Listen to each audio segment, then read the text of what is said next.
Eh bien salut tout le monde, ici John Bachman en direct pour une vidéo réaction au teaser puis trailer du réveil de la momie, un nouveau film de momie par le réalisateur du dernier Evil Dead et un peu avec James Wan, enfin pas James Wan parce qu'il doit être producteur je suppose. Voyons voir. Attends, c'est Blumhouse? Oh putain, j'ai un mauvais pressentiment.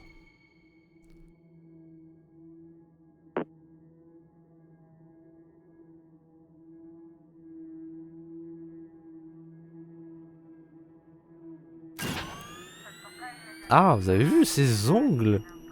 Ok, donc oui, c'est ça, c'est James Wan, producteur. Ah,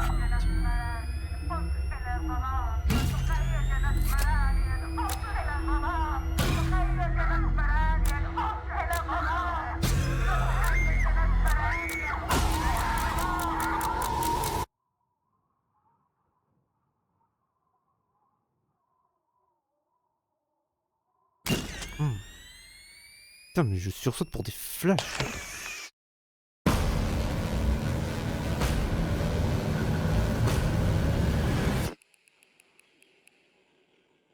Ok, maintenant, la bande-annonce.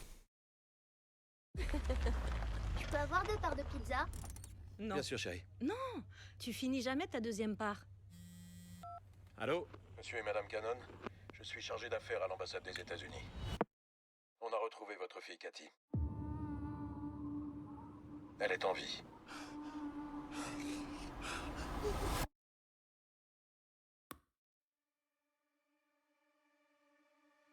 Il est très important que vous soyez pleinement préparé à ce que vous vous apprêtez à voir.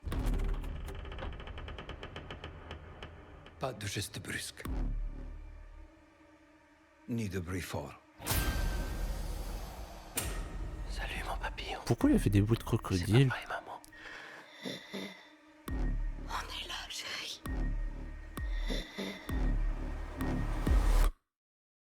On est là. Ça faisait 8 ans qu'elle avait disparu. Qu'est-ce que notre fille faisait dans un sarcophage vieux de 3000 ans? Elle va avoir besoin de notre aide et de tout notre amour. Combien d'autres vous en avez retrouvés? 57. Combien étaient encore en vie? Qu'est-ce qui est arrivé à Cathy? Qu'est-ce qui lui est arrivé pour de vrai? Porque solo tú, Señor de los milagros. Parle-moi. Solo tú, Señor de los milagros. Parle-moi. Puedes transformar lo imposible en realidad. Parle-moi. Dis-moi quelque chose. Amén.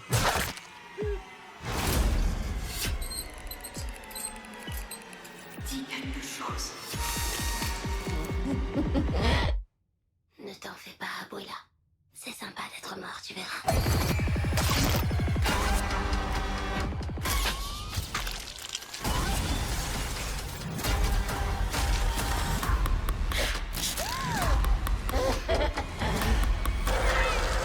Ah, dégueulasse.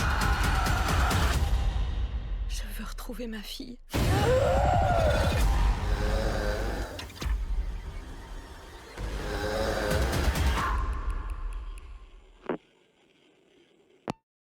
Ok. euh,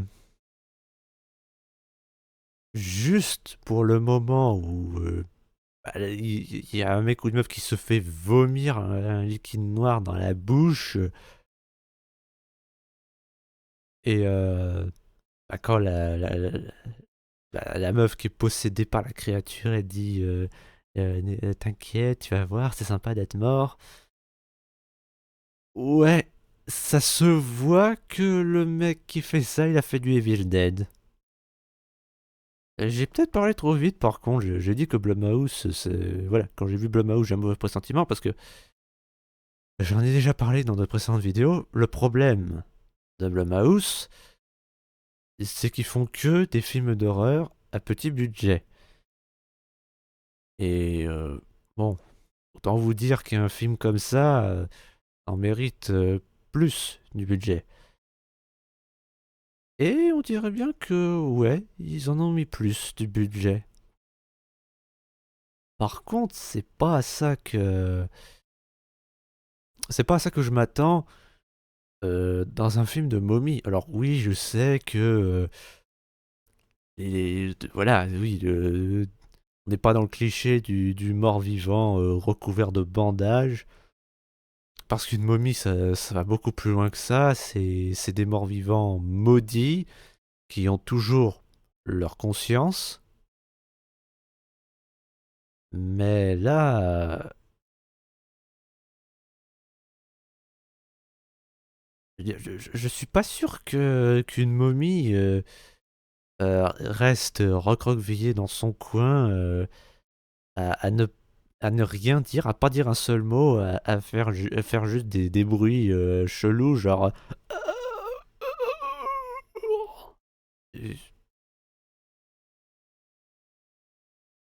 et je me demande aussi comment est-ce qu'ils vont amener ça, parce que là ça se passe aux États-Unis, c'est évident, mais je me demande comment ils vont réussir à amener une histoire de momie, parce que une histoire de momie, la plupart du temps c'est égyptien. Oui, je sais, il n'y a pas que les Égyptiens qui faisaient des momies, mais c'est à eux qu'on pense en premier quand on parle de momie. Et bah souvent, les histoires de momies dans les films d'horreur, enfin, souvent je ne sais pas, mais c'est direct, c'est en rapport avec les dieux. C'est à cause des dieux. Souvent 7 parce que c'est trop facile. C'est un peu comme Hadès, quand il faut un méchant parmi les dieux, c'est sur 7 que ça tombe. Puis c'était le cas d'ailleurs du film avec Tom Cruise, qui devait lancer un univers partagé. Voilà, vous savez, ils voulaient faire le Dark Universe, voilà, un univers partagé de films, de vieux monstres de films d'horreur, hein, avec la momie, les loups-garous, les vampires, la créature du lac noir, non du lac, enfin en tout cas un monstre aquatique, Dr. Jekyll et Mr. Hyde, l'homme invisible et la fiancée Frankenstein. Bon, sauf que le film La momie, c'était tellement de la merde que ça a été annulé, que maintenant, maintenant les monstres cités, c'est des projets autonomes, euh, de plus petite ampleur et à plus petit budget. D'ailleurs, ils l'ont fait, L'homme invisible, il y a quelques années. Vous savez, le film avec Elizabeth Moss. J'allais dire Kate Moss, mais non, c'est Elizabeth Moss. Vous savez, la meuf qui joue dans The Handmaid's Tale. Le film de Les Loups-Garous, ben ouais, ils ont fait Wolfman l'an dernier, je crois. Et là, nouveau film de momie. Ah, et la fiancée Frankenstein aussi, ils l'ont fait là. Il est sorti là, même c'est avec Christian Bale. Tout ce que je sais, c'est que le film de merde avec Tom Cruise, la momie, c'était justement. Elle est devenue la momie parce qu'elle a fait un pacte avec Seth. Et là, si c'est pas Seth dans ce film-là, je vois pas comment, je vois pas qui c'est.